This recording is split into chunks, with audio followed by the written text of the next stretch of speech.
is up and welcome back to another episode of Phoenix Wright, Ace Attorney. In the last episode, we started cross-examining Officer Jake Marshall, and now he's about to, I guess, confess to everything, and we're gonna cross-examine him. He technically confessed to everything. He technically did his testimony last episode, and I stopped there.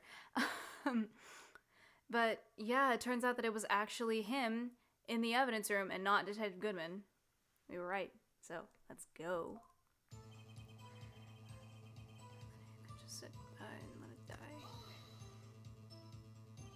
When you say it, you mean... Do you even have to ask, partner? The SL9 incident. 2 years have passed since that case was closed. It was going to completely end with the transferal that day. And if I have anything to do with it, that incident's not over. But what did you hope to accomplish by sneaking into the evidence room? When a case is closed, only the detective who was in charge of it can look through the evidence. I wanted to have a look at it myself one more time. No matter what the cost. I don't care what anyone says, partner. That case is mine. But Officer Marshall wasn't in charge of that investigation. Why does he care so much about it? That day was my last chance. That's why I...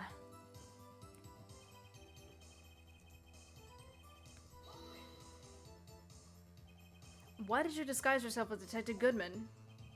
If I didn't make it look like the Goodman was carrying out the evidence transferal, I'd be arrested for stealing evidence, which wouldn't get me anywhere. So you did it to fool the security camera. And the detective's ID card? I stole that the morning of the incident. So that really was why Detective Goodman started filing out that lost item report. I returned his ID card. I left it on the floor in the prosecutor's office parking lot. The ID card I found was left there by Officer Marshall. So essentially, you managed to succeed despite your lack of foresight. What do you mean, partner? I mean the fingerprint-activated lock, of course. No matter how well you disguise yourself, you can't change your fingerprints. Normally that locker shouldn't have opened. So it opened because a rubber glove was stuck in the door by chance? Then Detective Goodman must have opened the locker before Officer Marshall. I wasn't expecting Officer Meekins. I knocked him out. And managed to escape. I knew which areas wouldn't be caught. Oh shit. I realize this isn't the testimony. You pulled a knife on Officer Meekins and tried to drive him off? Let's just say I was a little surprised. I only planned on being in the evidence room for no more than 5 minutes. I didn't think anyone would actually come in during that short time. Officer Meekins certainly is a 1 in a million type of person, mistaking a detective for an intruder and demanding to show his ID. I'll have to think a little more about his raise this year. When did Edward get so much influence? Anyway, he threw himself at me and I ended up cutting him slightly. I'm sorry it had to turn out that way. With me knocking him out and everything. By the way, what happened to your knife? Oh, you mean this one? I don't know what to say. So what happened next?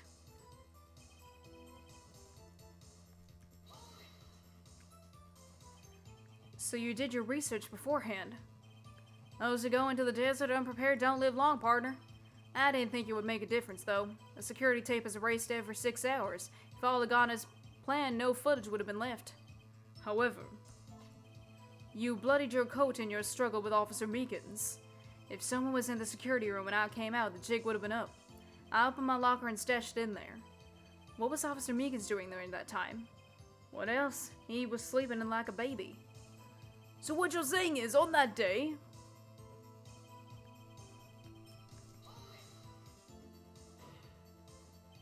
But the blood found at the scene certainly indicates a crime took place. What are you, blind? The victim shown on that tape is me, and I'm not dead yet, partner. So you stole the evidence from the locker? Actually, no, I didn't. Why not? When I opened the locker, the evidence was already gone. What? Mr. Edgeworth, where is that evidence? It's still missing, Your Honor. Detective Goodman's locker was already empty. Someone stole the evidence. Officer Marshall, may I ask you one thing? Fire away, partner. It's a free country. Just remember, I'm also free to decide whether or not to answer. Why did you do this? Stealing a detective's ID, injuring a police officer. This is no small offense. Moreover, you're an officer yourself.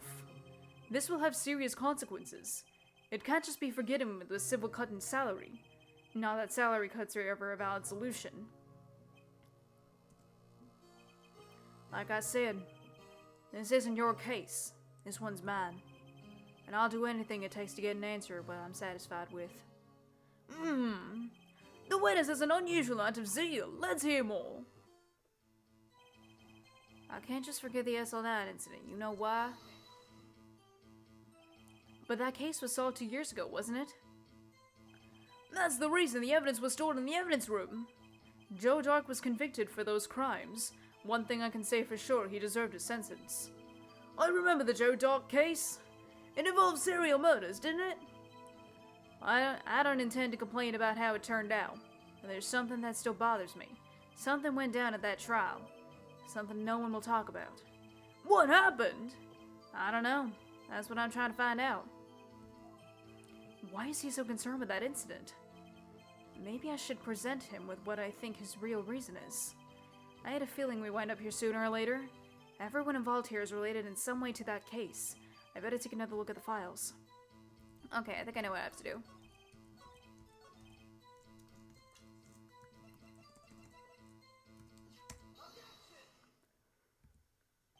Officer Marshall, I think I understand.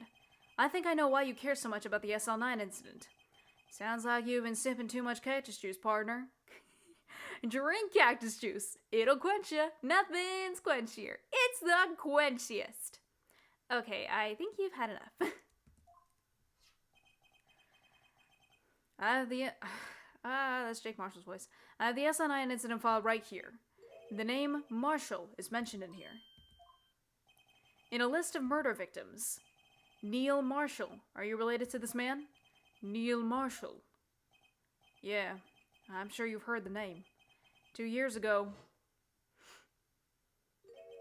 he received the same lousy prosecutor award you got. What? A prosecutor? He must be talking about the King of Prosecutors award. And now I remember. Prosecutor Neil Marshall.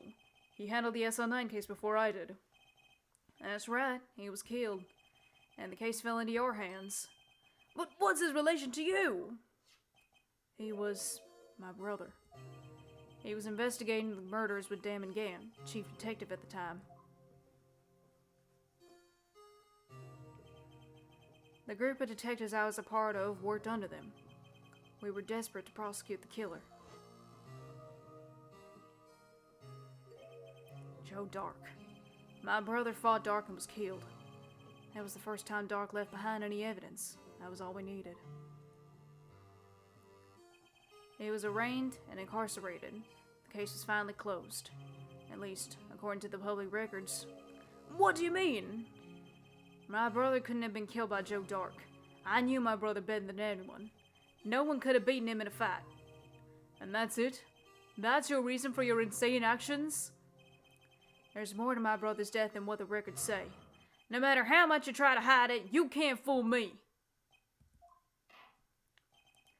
Well, at least one thing's for certain. Now we know what happened at the police department on the day of the crime. That was the last day the SL9 case could ever be reopened. Not satisfied with this resolution, Officer Marshall planned to steal the evidence. Disguising himself as Detective Goodman, he entered the evidence room. Officer Meekins confronted him, so he rendered him unconscious and fled. Yes, this mystery has finally been cleared up. No murder took place at the police department that day. The things that happen by chance never cease to amaze. At exactly the same time as the murder at the prosecutor's office, this fake murder was going on at the police department. Chance? It's got to be more than just that. So if no one was murdered at the police department on the day of the crime, that means the murder in the prosecutor's office parking lot was the real one. Which in turn means only one person could have committed the crime. Chief Prosecutor Lana Skye. But wait, a verdict wasn't reached in yesterday's trial. Which is why we examined the incident at the police department today. But there's only one reason the defendant was not convicted yesterday. There yet remained the mystery of the simultaneous murder at the police department. It seems to me This boy's got the draw on you, partner. All the mysteries at the police department have been uncovered. No contradictions remain. The murder took place at the prosecutor's office. The only suspect is Lana Sky. There were no errors in the testimony of the witness, Angel Star.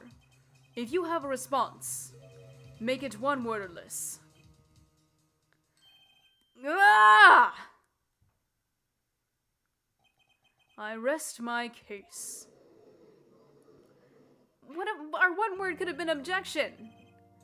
It seems this trial has reached a conclusion. There's no room for doubt. I can't speak! Anyways.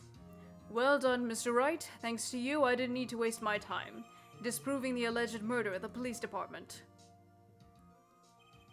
There's no doubt what I proved today is true.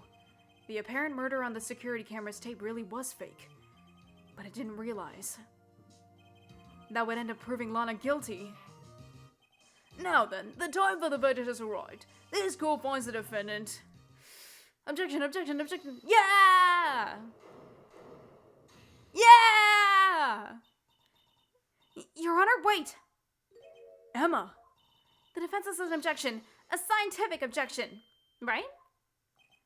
What do you mean, right? Mr. Wright, are you this girl's guardian?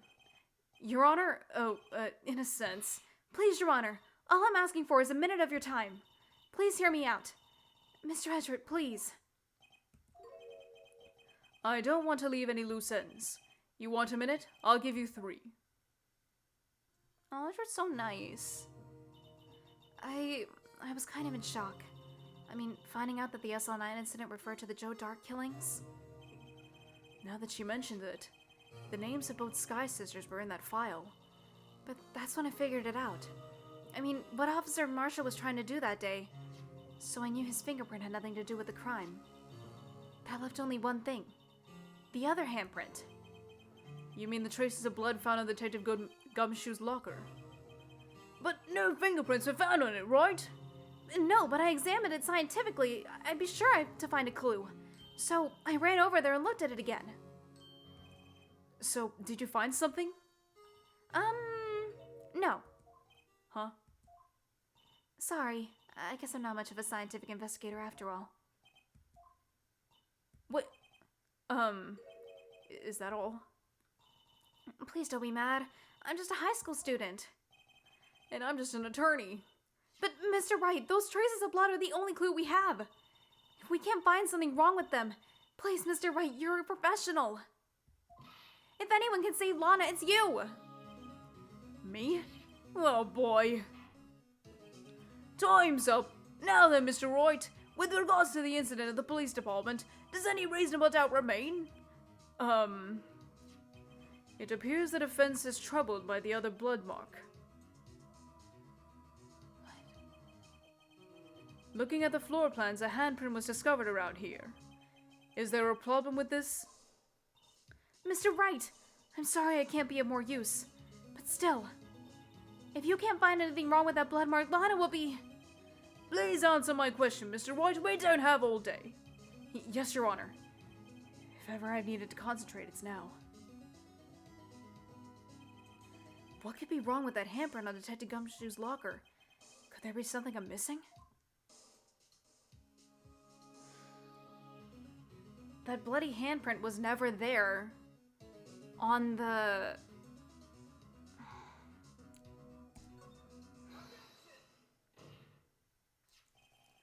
This handprint left at the crime scene clearly shows a contradiction. The only thing that seems clear is your grasping, Mr. Wright. You've been staring pretty intently at those floor plans. Tell me, is there a problem with them? Yes, this is strange. Take a good look at these floor plans. Something is missing. Oh! Missing! I got it. Missing? You mean something that hasn't been drawn on here? Yes, something that, when drawn, will completely change the meaning of the blood mark. Let us pray the defense isn't simply trying to buy time. Very well, Mr. Wright. With all this evidence here, there's got to be something I can use. The question is, which item can prove something is missing in the floor plans? The blue badger's not there. What about that piece of plywood? The Blue Badger, mascot of the police force. Defender of truth, guardian of proof. Explain yourself, Mr. Wright. Please look at the floor plans of the crime scene. The Blue Badger is not here. So watch what happens when we put him in. This is where he was dancing at the time of the crime. Well, what? Ugh. That's right. So long as the Blue Badger is dancing there, it would be impossible to place a handprint at this spot on the locker. What?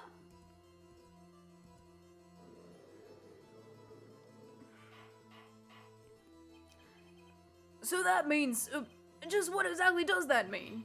It means it can't be done. What are you saying? Blood traces were undeniably found on that locker. Don't look at me, I didn't put it there. Mr. Wright, think it through scientifically. Emma. On that afternoon, Officer Meekins was the one who brought the Blue Badger to the evidence room, right? After he put it down, it would be impossible to leave a handprint on that locker. So that must mean this blood mark was left there before the Blue Badger was brought in. Just one moment, I will not allow such far-fetched balderdash in my courtroom. It may sound far-fetched, Your Honor, but it's the only possible explanation.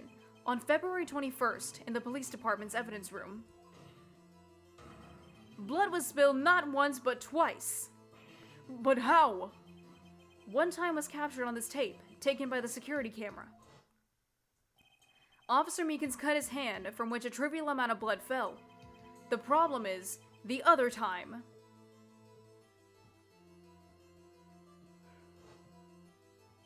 Someone bled prior to the struggle shown on this tape. It had to have been Detective Goodman when he was really murdered. That's ridiculous. I refute you. The murder portrayed in the security tape has been proven to be a fake. However, that does not explain the blood mark found in the locker. So then, assuming this murder you purport really happened, when did it take place? I demand you show evidence that proved it occurred. When did the first incident occur? To surmise, the defense claims that Wright Officer Meekins being caught by Jake Marshall, who was disguised as a detective, Goodman, another incident took place in that evidence room. The blood mark on the locker proves this. Very well, then tell us. When did this first incident occur? Proof must be presented.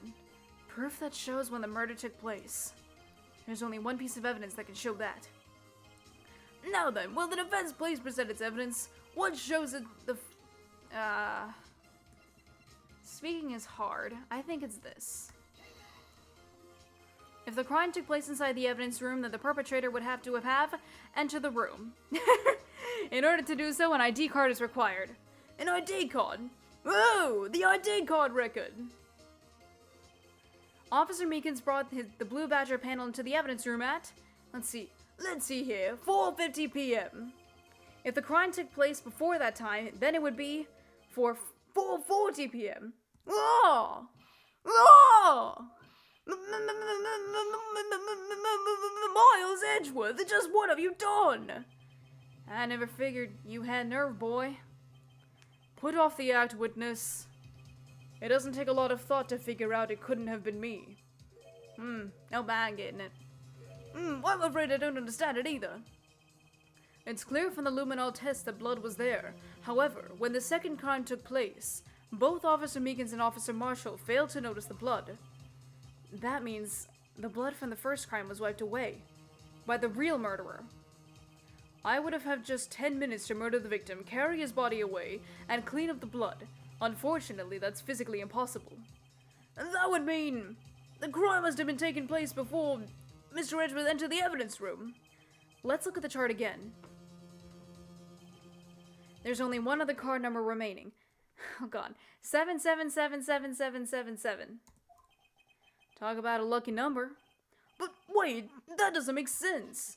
How could Officer Goodman have entered the evidence room? Since there's no record of his card being used beforehand, he must have entered along with the real murderer. That's the only possible explanation. He went in with 777777.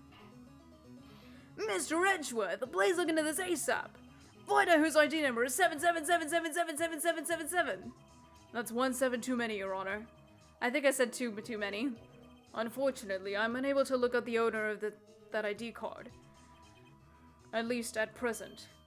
What? Speaking is hard. Explain yourself, son. The ID number 7777777 belongs to someone with the rank of captain or higher. Someone who is a so-called executive officer. We don't have the authority to inquire into such a person's identity. Well, screw that. But that's ridiculous. Just how... I'm not finished talking, Mr. Wright. There is one situation in which we can be granted such authority. If an official charge filed against an executive is accepted. An official charge? You're all alike, aren't you? With your cover-ups and your forgeries. That's how the prosecutor's office operates. I take pride in my work, Officer Marshall. I would appreciate it if you would keep your slander to yourself. Slander, is it? Okay. Let me ask a question. Yes? No, not to you. To her, the defendant sitting over there. Your own little executive. Lana? Don't be stupid. She's been charged with murder. Of course we've looked up her ID number. And it's not 7777777. Don't play me for a fool, partner. That's not what I want to ask. All I want to know is one thing about that incident. The SO9 incident? Answer me this, Chief Prosecutor. In that trial 2 years ago, did you really only use legitimate evidence?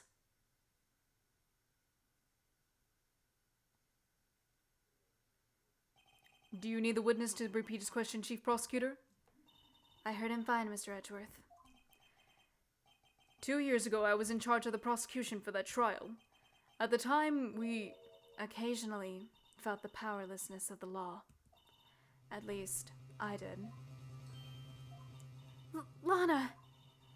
I became a prosecutor in order to suppress crime with the law. But before I realized it, we were the ones being suppressed by the law. Defendant, just what are you saying? I'll ask you again, Chief Prosecutor. During that trial 2 years ago, did you really present all the evidence in court? Can you look me, an investigator in that crime, in the eye and say you did? Chief Prosecutor, you didn't! I don't have to, Officer Marshall. Why don't you answer him? Drastic crimes require drastic measures. That's just the way it is. We did what we had to, in order for him to get the verdict he deserved. But Lana! Even if it involved forging evidence.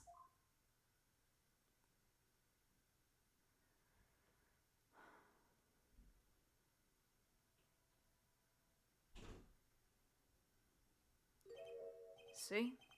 That's what I'm talking about. No. No! Hold up! Lana's remarks caused such a stir. The chaos in the courtroom could not be quelled. The conclusion of the trial would have to wait until the following day.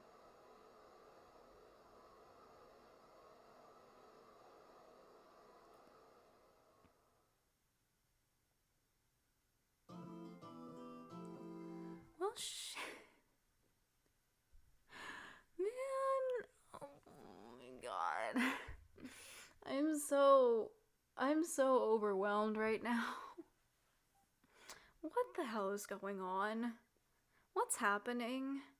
Why are we bringing up SL9? I mean, I get it. Everyone was involved in SL9 that was involved in this case, whatever. And the evidence in the evidence locker was SL9 and incident evidence, but like...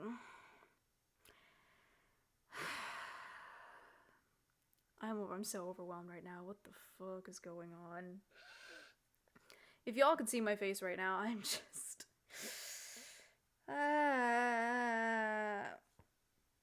Oh, right. I guess that is it for this episode. We have one more investigation to go through, and then I assume one more trial, so... If you guys enjoyed this episode, please remember to leave a like, leave a comment, and maybe even subscribe. I will go get a snack and try not to be super overwhelmed about this, and I will see you next time.